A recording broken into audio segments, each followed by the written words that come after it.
주일 말씀은 사무엘하 17장 15절에서 23절 말씀입니다. 이에 후세가 사독과 아비아달 두 제사장에게 이르되 아히도벨이 압살롬과 이스라엘 장로들에게 이러이러하게 계략을 세웠고 나도 이러이러하게 계략을 세웠으니 이제 너희는 빨리 사람을 보내 다윗에게 전하기를 오늘 밤에 광야 나루토에서 자지 말고 아모쪼로 건너가소서 하라. 혹시 왕과 그를 따르는 모든 백성이 몰사할까 하노라 하니라. 그때 요나단과 아히마아스가 사람이 볼까 두려워하여 감히 성에 들어가지 못하고 에느로겔가에 머물고 어떤 여종은 그들에게 나와서 말하고 그들은 가서 다윗 왕에게 알리더니 한 청년이 그들을 보고 압살롬에게 알린지라. 그 두 사람이 빨리 달려서 바울임 어떤 사람의 집으로 들어가서 그의 뜰에 있는 우물 속으로 내려가니 그 집 여인이 덮을 것을 가져다가 우물 아귀를 덮고 찌은 곡식을 그 위에 널매 전혀 알지 못하더라. 압살롬의 종들이 그 집에 와서 여인에게 묻되 아히마아스와 요나단이 어디 있느냐 하니 여인이 그들에게 이르되 그들이 시내를 건너가더라 하니 그들이 찾아도 만나지 못하고 예루살렘으로 돌아가니라. 그들이 간 후에 두 사람이 우물에서 올라와서 다윗 왕에게 가서 다윗 왕에게 말하여 이르되 당신들은 일어나 빨리 물을 건너가소서. 아히도벨이 당신들을 해하려고 이러이러하게 계략을 세웠나이다. 다윗이 일어나 모든 백성과 함께 요단을 건널새 새벽까지 한 사람도 요단을 건너지 못한 자가 없었더라. 아히도벨이 자기 계략이 시행되지 못함을 보고 나귀의 안장을 지우고 일어나 고향으로 돌아가 자기 집에 이르러 집을 정리하고 스스로 목매어 죽음에 그의 조상의 묘에 장사되니라. 아멘. 오늘 말씀의 제목은 주권자의 손길과 묵묵한 순종입니다. 오늘 우리가 함께 상고할 하나님의 말씀은 다윗 왕이 그의 아들 압살롬의 갑작스러운 반역으로 인해서 급하게 예루살렘 왕궁을 떠나 요단강가에 머물고 있을 때입니다. 절체절명의 위기 속에서 하나님께서 어떻게 역사하시고 또 어떤 사람을 통해서 다윗을 구원해 주셨고 어떻게 하나님의 나라를 보존해 가시는지를 보여주고 있는 기록이에요. 우리는 역사 속에서 인간들이 자기들의 지혜를 짜내고 세력을 모아서 무언가 대단한 일을 도모한 것처럼 보이지만 결국 그 모든 일들을 주장하시고 성취하시며 혹은 무너뜨리시는 분은 오직 여호와 하나님 한 분뿐이심을 깨달아야 합니다. 하나님께서는 세상의 지혜롭고 강한 자들을 부끄럽게 하시기 위해서 때로는 낮고 이름 없는 자들을 사용하세요. 그들의 조용하고 묵묵한 순종을 통해서 하나님의 구원 역사를 이끌어 가십니다. 오늘 말씀을 한 절씩 읽어가면서 하나님의 세밀하신 손길 그리고 그 일에 쓰임받은 일꾼들이 어떠했는지 자세히 살펴보려고 합니다. 15절 이에 후세가 사독과 아비아달 두 제사장에게 이르되 아히도벨이 압살롬과 이스라엘 장로들에게 이러이러하게 계략을 세웠고 나도 이러이러하게 계략을 세웠으니 그랬습니다. 다윗의 신실한 친구이자 모사인 후세는 압살롬의 궁정에 거짓으로 들어가서 다윗을 돕기 위한 은밀한 임무를 수행하고 있었습니다. 방금 전까지 압살롬과 그의 신하들이 모인 극비 전략 회의에서 당대 최고의 모략가인 아히도벨이 즉각적인 추격론과 또 후세 자신의 전면적인 소집론이 팽팽하게 맞부딪혔어요. 아히도벨의 모략은 그야말로 날카롭고 빈틈이 없어서 그날 밤 즉시 1만 2천 명의 군사를 이끌고서 다윗을 추격했다면 피로와 낙심에 지친 다윗과 그의 일행들이 멸절당할 수밖에 없었습니다. 그러나 하나님께서는 압살롬의 마음을 움직이셔서 후세의 제안, 다시 말해서 이스라엘 전체를 모아서 천천히 진군하자는 계획을 채택하게 만드신 거예요. 이것은 겉보기에는 후세의 화려한 언변이나 뛰어난 논리 덕분인 것처럼 보이지만 실상은 하나님께서 역사하신 것입니다. 압살롬과 이스라엘 장로들의 눈과 귀를 하나님께서 어둡게 하신 거예요. 그러나 후세는 결코 마음을 놓을 수가 없었습니다. 압살롬이 비록 지금은 후세의 말을 듣고 고개를 끄덕였을지라도 간사하고 변덕스러운 군왕의 마음은 언제 어떻게 바뀔지 몰라요. 아히도벨이 다시 압살롬을 독촉해서 기습을 감행할지도 모르는 일이었기 때문에 후세는 지체하지 않고 성전의 제사장 사독과 아비아달에게 달려간 것입니다. 여기서 후세는 자신이 전해들은 두 가지 모략의 내용을 숨김없이 제사장들에게 전했습니다. 아히도벨은 당장 군사를 몰고 피곤해진 다윗 왕을 기습해서 왕만 쳐 죽이자고 했다. 그런데 나는 그 계책을 막기 위해서 이스라엘 전역에서 군사를 바닷가에 모래알같이 많이 모아가지고 왕이 친히 진두지휘해서 인해 전술로 덮자고 제안을 했다. 이렇게 긴박하게 전한 것입니다. 그도 그럴 것이 다윗이 보통 왕이 아니잖아요. 백전백승의 왕이었기 때문에 아들인 압살롬도 다윗이 두려웠을 것입니다. 그거를 이용한 것 같아요. 이렇게 압살롬과 신하들을 완벽하게 속이고 자신의 모략을 관철시켰음에도 불구하고 후세는 방심하지 않았어요. 그는 적진의 심장부에서 단독으로 큰 공을 세웠다고 해서 스스로 우쭐대거나 경거망동하지도 않았고 조금도 긴장의 끈을 늦추지 않았습니다. 참으로 후세는 자기에게 주어진 직무에 철저한 사람이었어요. 하나님의 일을 하는 일꾼의 태도가 후세와 같아야 합니다. 기도가 응답되고 눈앞의 위기를 잠시 모면했다고 해서 마음을 놓고 방종할 것이 아닙니다. 우리가 보면 기도의 응답을 받아서 평안해지고 또 살만해지면 또 다시 범죄하는 게 우리들이에요. 그 다음 단계에 예비하신 하나님의 세밀하신 뜻을 온전히 이루기 위해서 늘 우리는 경성하고 깨어 있어야 하는 거예요. 후세는 자기가 맡은 자리를 끝까지 굳게 지키면서 다윗 왕을 안전하게 대피시키기 위해서 제사장 사독과 아비아달에게 즉각 이 소식을 전한 것입니다. 이들 제사장들과 후세는 겉으로는 압살롬의 앞에서 엎드리고 있어요. 하지만 실제로는 오직 다윗 왕을 위해서 예루살렘 성안에 남겨진 거룩한 비밀 통로이면서 생명선이었던 것입니다. 16절, 이제 너희는 빨리 사람을 보내 다윗에게 전하기를 오늘 밤에 광야 나루토에서 자지 말고 아무쪼록 건너가소서 하라. 혹시 왕과 그를 따르는 모든 백성이 몰사할까 하노라. 후세의 경고는 대단히 긴박합니다. 빨리 사람을 보내라. 오늘 밤은 광야 나루토에서 절대 자지 말고 무조건 건너가게 해라. 후세는 압살롬의 결정을 믿지 않았어요. 비록 회의에서는 자신의 모략이 이긴 것처럼 보였어도 원수의 진영에 있는 자들의 마음은 한순간에 바뀔 수 있다는 사실을 너무나 잘 알고 있었습니다. 만약 다윗이 압살롬이 즉각 추격하지 않기로 결정했다고 하는 소식만 믿고 그 나루토에서 밤을 지내며 지체했다가는 뒤늦게 변심한 압살롬의 추격대에 의해서 일순간에 몰살당할 수 있었던 거예요.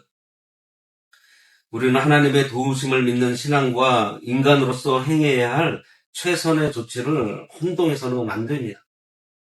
하나님께서 역사 속에서 다윗을 도우시겠다고 약속해 주셨고 후세의 손을 들어주셨지만 그렇다고 해서 다윗이 아무런 방비도 없이 누워 잠만 자도 된다는 뜻이 아닙니다.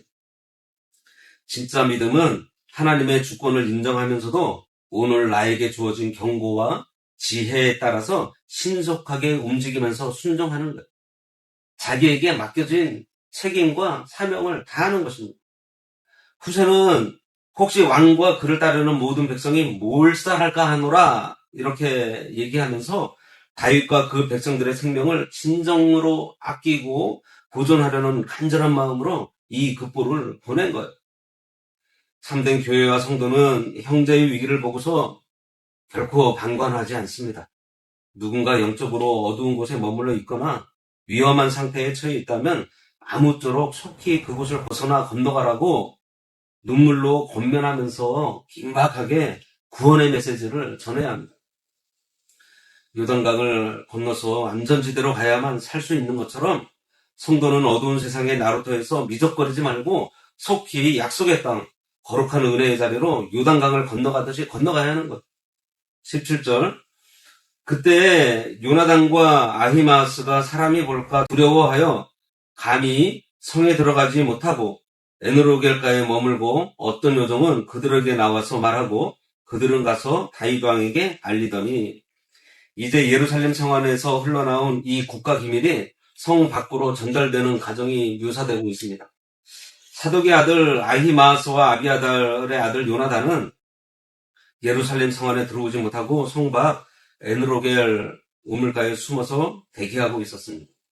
그들은 이미 성안에 이목이 집중되어 있었고 압살롬의 군사들이 성문을 굳게 지키면서 다윗에게 내통할 만한 자들을 샅샅이 뒤지고 있었기 때문에 성내에 출입하는 것 자체가 불가능하고 위험한 일이었습니다.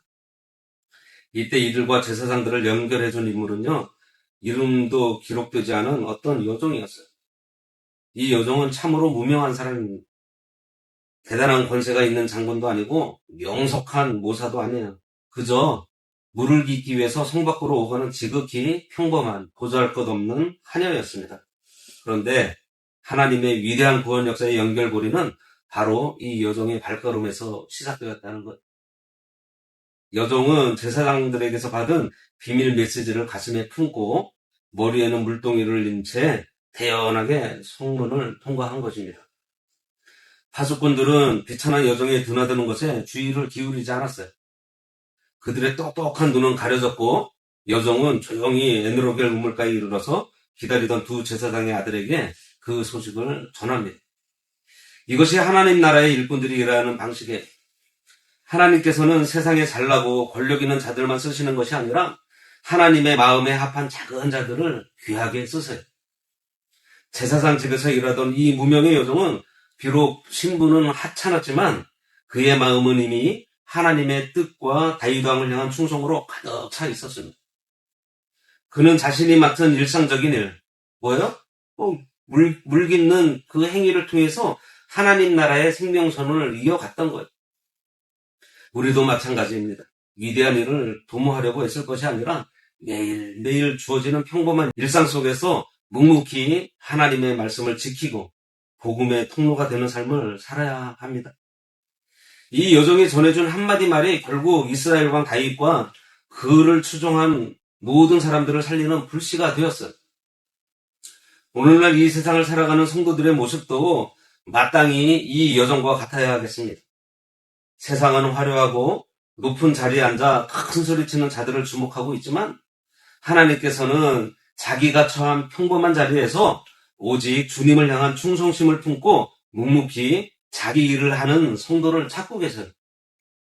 내가 가정에서 하는 말 한마디, 그리고 가정에서 쓸고 닦는 일들, 직장에서 성실히 흘리는 땀, 이웃에게 건네는 따뜻한 말 한마디가 물동이를 이고 우물가를 오가는 하찮은 일처럼 보일지라도 그것이 주님의 뜻에 합한 순종일 때 하나님께서는 이를 통해서 죽어가는 영혼을 살리는 거룩한 구원의 생명선을 이어가십니다.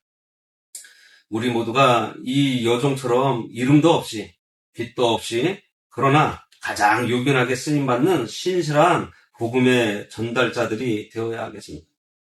18절 한 청년이 그들을 보고 압살롬에게 알린지라 그 두 사람이 빨리 달려서 바울이 먹던 사람의 집으로 들어가서 그의 뜰에 있는 우물 속으로 내려가니 그러나 하나님의 일에는 늘 마귀의 방해와 위기가 따르기 마련입니다. 요나단과 아히마아스가 여종에게 소식을 듣고 다윗에게 급하게 달려가려던 찰나에 한 청년이 그들의 모습을 목격하고 압살롬에게 고발을 해요. 이 청년은 대적의 첩자이거나 압살롬의 정권에 아부하면서 한자리를 얻고자 눈에 불을 켜고 감시하던 자였을 것입니다. 이 고발로 인해서 두 청년은 순식간에 추격당하는 처지가 되었습니다. 다윗에게 급보를 전달하기도 전에 자신들의 생명이 끊어질 판이 되었습니다. 이 두 소년은 죽을 힘을 다해서 도망쳤어요. 도망치는 길목에서 그들은 바우림이라는 동네에 이르게 되었습니다. 바우림은 일찍이 다윗이 피난 다닐 때 그 시므이가 와서 돌을 던지면서 저주했던 곳이 이 바우림이에요. 그러나 하나님께서는 그 저주스러운 땅에서도 다윗을 돕는 신실한 손길을 예비해 두셨습니다. 두 청년은 바후림에 있는 어떤 사람의 집으로 무작정 뛰어들어갔습니다. 그랬더니 우물이 있어서 그 우물 안으로 그냥 쑥 들어간 거예요. 우리는 사역의 현장 속에서 갑작스러운 위기와 고발, 대적들의 위협을 만날 때가 있습니다. 저도 중국에서 선교하다가 갑자기 경찰들이 한 30명이 쳐들어와가지고 그 교인의 도움을 받아서 돼지우리에 숨은 적이 있어요. 그런 일들이 발생하더라고요. 그런데 하나님의 말씀을 순종하면서 열심히 하나님의 일을 하고 성실하게 신앙을 지키려고 하는데도 이 악인들의 촘촘한 감시망에 걸려서 곤경에 처할 때들이 있어요. 그러나 하나님께서는 우리가 도망칠 길을 예비해 주시고 숨을 수 있는 빈 우물을 준비해 두십니다. 비록 어둡고 축축한 우물 밑바닥에 숨어서 숨을 죽이고 있어야 하는 그 굴욕적이고 고통스러운 순간일지라도 그것은 대적의 칼날을 피하게 하시는 하나님의 은혜의 그늘 아래에 있는 것이에요. 19절 그 집 여인이 덮을 것을 가져다가 우물 나귀를 덮고 찌은 곡식을 그 위에 널매 전혀 알지 못하더라. 두 청년이 우물 속으로 내려가자마자 그 집 여인이 나섭니다. 이 여인 또한 성경의 이름이 기록되지 않은 시골의 평범한 그냥 아낙네였어요. 그러나 그 여인은 지혜롭고 신속하게 그 상황을 잘 정리합니다. 여인은 덮을 것을 가져다가 우물 입구를 덮어요. 그리고 그 위에다가 방금 찌은 보리나 곡식을 골고루 널어 놓습니다. 겉보기에는 가을볕에 곡식을 말리는 자연스러운 시골 마당의 풍경으로 위장한 거예요. 추격자들이 들어닥치면 온 집안을 이잡듯 뒤질 텐데 방금 널어놓은 곡식 밑에 사람이 숨어 있으리라고는 쉽게 짐작하기 어려웠을 것입니다. 이것을 성경에서는 알지 못하더라 이렇게 간결하게 기록하고 있습니다. 하지만 알지 못하더라 이 말씀 속에는 여인의 지혜로운 기지뿐만 아니라 추격자들의 눈을 멀게 하시고 영적인 분별력을 흐르게 하신 하나님의 절대적인 간섭하심이 들어있었어요. 하나님께서 대적들의 눈을 가리시면 아무리 눈앞에 뻔히 보이는 우물이라도 그냥 지나치게 하신다는 거예요.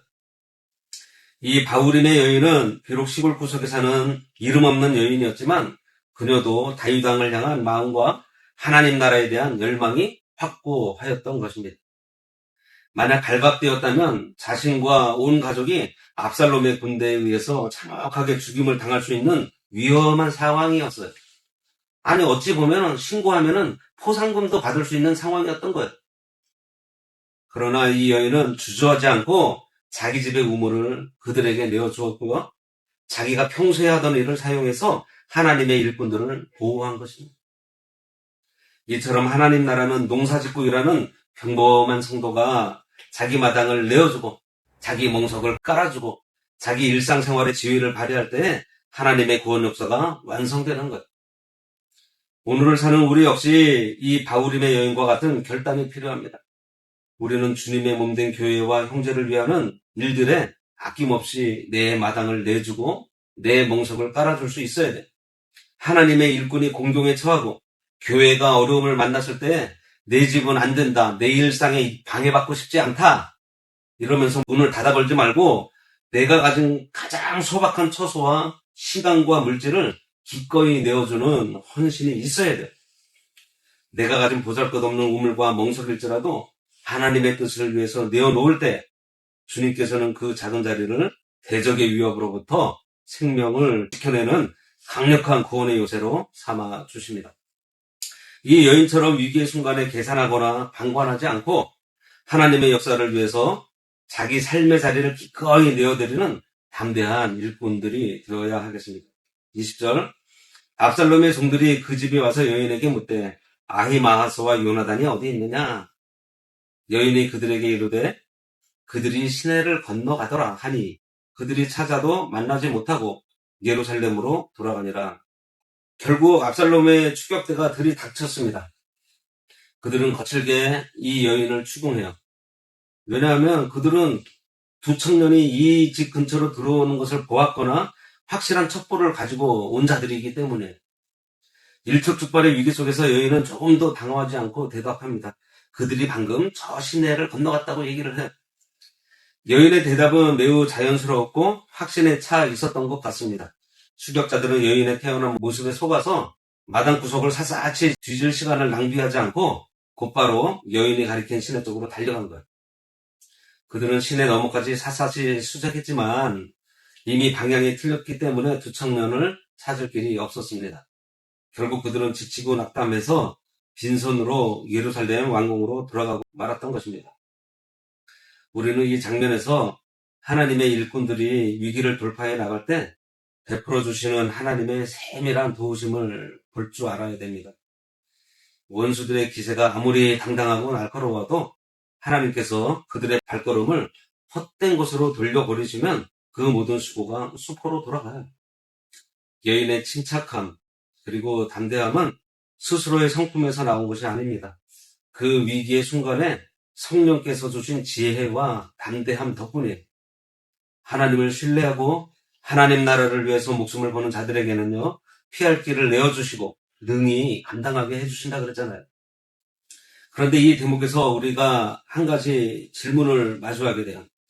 성경에서는 모든 거짓을 진리이신 하나님의 성품에 위배되는 죄로 명시하고 있습니다. 그리고 십계명을 통해서도 내 이웃에 대해서 거짓 증거하지 말라고 엄히 명령하고 있는데 어째서 하나님께서는 이 바울임 여인의 거짓된 대답을 통해서 역사하시고 이 일을 도우셨는가 하는 점입니다. 성경은 분명히 선언하고 있어요. 거짓은 근본적으로 진리이신 하나님의 성품과 대립되는 것이고 혀의 정직함은 성도가 마땅히 지켜야 할 거룩한 덕목이에요. 거짓말 그 자체가 스스로 거룩하거나 의로운 선이 될 수 없어요. 그렇다면 하나님께서는 어째서 여인의 거짓된 대답 속에서 다윗의 전령들을 구하셨습니까? 우리가 여기서 깨달아야 할 진리는 하나님께서 여인의 거짓말이라는 인간적인 수단을 거룩하다고 칭찬하신 것이 아니에요. 그 불완전함 속에서도 여인의 중심에 가득 차 있었던 하나님의 언약과 생명을 향한 목숨 건 믿음을 보시고 은혜를 베푸신 것입니다. 성경이 엄히 금하고 있는 거짓 증거는요, 이웃을 해치고 무너뜨리기 위한 간사한 거짓말을 뜻해요. 그러나 지금 이 여인 앞에 서 있는 압살롬의 추격자들은 하나님의 기름 부음 받은 다윗 왕을 죽이고요, 그 나라를 찬탈하려는 불의한 악인들이었습니다.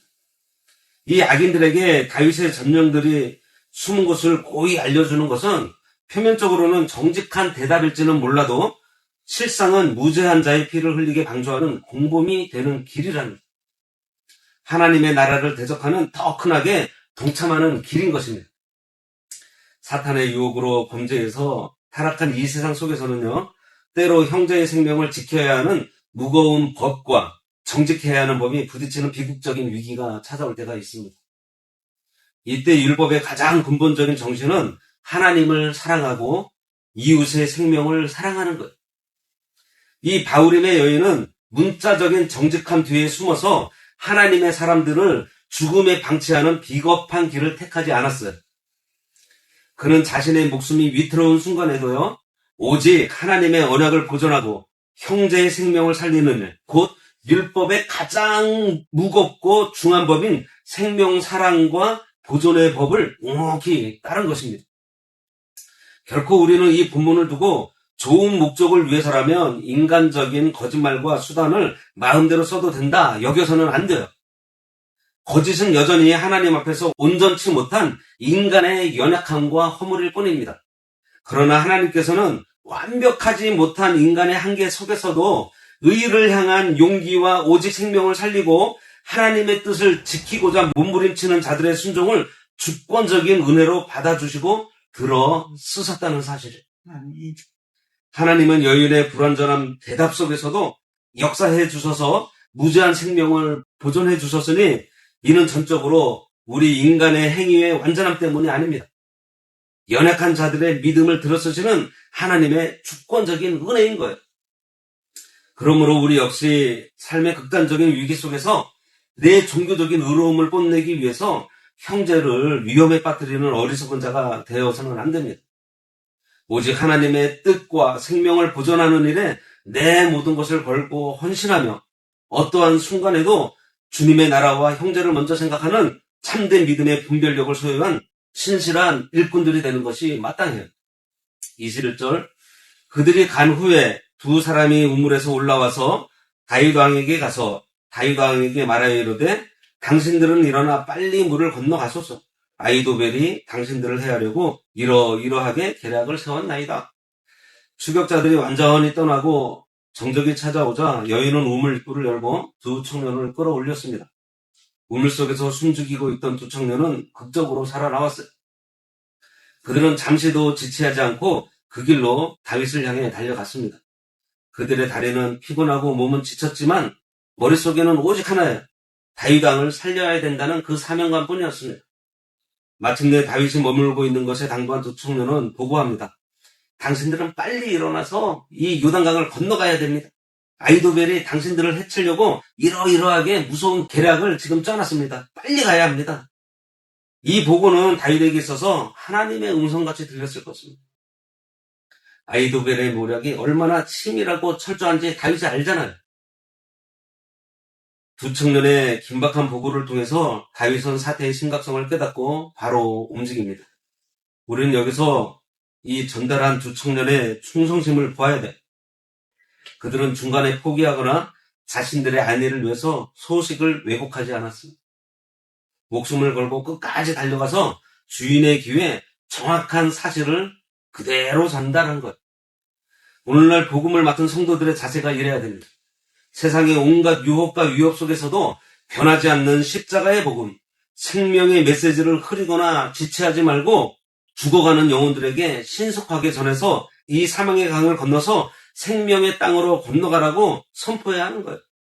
22절 다윗이 일어나 모든 백성과 함께 요단을 건널새 새벽까지 한 사람도 요단을 건너지 못한 자가 없었더라. 다윗은 소식을 듣자마자 즉각 움직였습니다.